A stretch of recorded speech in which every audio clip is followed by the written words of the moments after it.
This is Gazelle, and you're watching TWTS.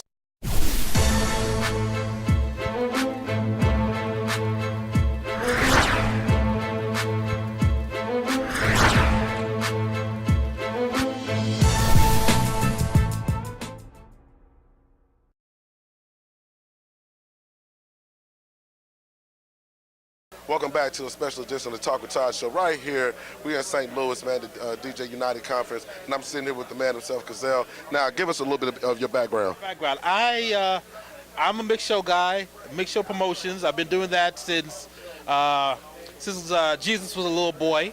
I work for Sony Records, Sony Red. Used to work for E1. I used to work for VP Records before that. Like I said, been doing it since Jesus was a little boy. In this panel discussion, you guys covered a lot. What are you looking for in 2014 from artists that you have yet to see that you hope artists do so they can advance their careers and do better? All right, what am I looking for them to do? What do you mean? What do I look for something for them to do different that I haven't seen yet? I guess what I'm looking for somebody that got their whole streaming component of the business up and running before they get to me.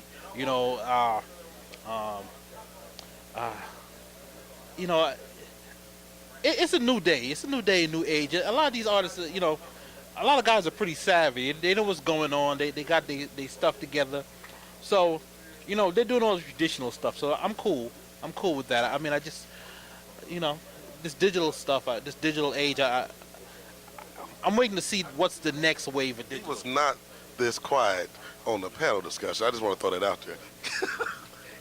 It was a long night. Let me throw that out there. It's been a long night. All right? And now Taj is hitting me with some left field questions real quick. It might not sound left field, but, this time of the afternoon, the brain's starting to slow down. I need my second Pepsi. All right. Now,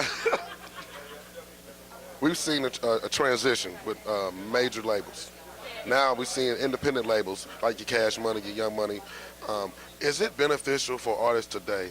Because when Drake first came out, they said if Drake wouldn't have not signed a deal, he would be the richest. He would have made the most money any artist has ever made just based off his iTunes. Is it beneficial for artists to sign that deal, or should they wait and see what their situation is like to be able to make the best decision? You know what? It all depends on where that artist is and what he's looking to do with his career. I mean, a lot of artists, they can on their own can take it to where it needs to go. They can get the notoriety and all that good stuff. But if they need to take it to the next level, they might need to sign with a label that has those connections. You might be able to get your video in the local video show, but you want to get MTV, BET. Right? You might not have that connection. You might need to sign with a label so that you can get to that next level. I'm just using that as an example, a small example, so. What's missing in the industry right now? Because what I mean by that, what's missing in hip-hop and R&B? We seen, shout out to Mouth sitting behind the camera. And I'm not going to tell my age, but back in my day, artists, they build up their career. The first album was Who They Were. The second album was a step above that, and it was levels. Now artists are coming out, they got all this money, they're doing this, and they don't have the leg to go 5 to 10 years.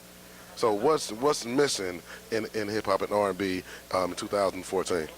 I mean, to me, I think diversity is missing. I mean, to me, a lot of stuff sounds the same. In 2014, I think there's space for different types of records, different subgenres to make it to the forefront. But it's all about good music. Good music is what it's all about at the end of the day.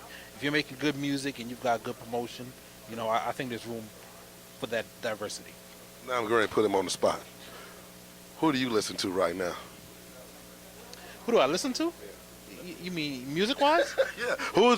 What are you in hip-hop right now? Who's one of your favorite artists right now? If I was getting your car right now, who's in the deck?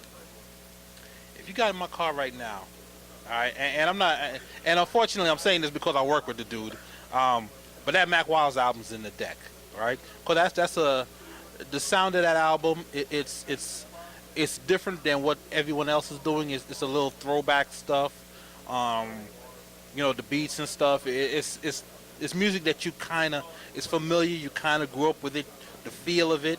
So that's what's in my deck right now. Song wise, single wise, I mean, I listen to a little bit of everybody. I'm into independent artists, so I'm always checking independents. So if you're in my car, if you're in my car, if you're in my car and we're going on the road, there's a bag of CDs in the back, and we listen to different things all the way around, all the way on the road, because you never know when you might stumble across that next hit. So, Oh, let me ask you this question. I know you got to go. What is your definition of a hit record? What is your no, it's okay. What is your definition of a hit record? a hit record, definitely the beat has to catch you instantly, and the chorus has to catch you. Those two things. Everything that happens between the beat and you get into that first chorus is irrelevant. That chorus has got to be what it is. That's what defines a hit record. The beat and the chorus. Any last words for the listeners? Peace. All right, DJ Conference United. Gazelle, thanks for buying. And we'll be right back on the Talk of Todd show.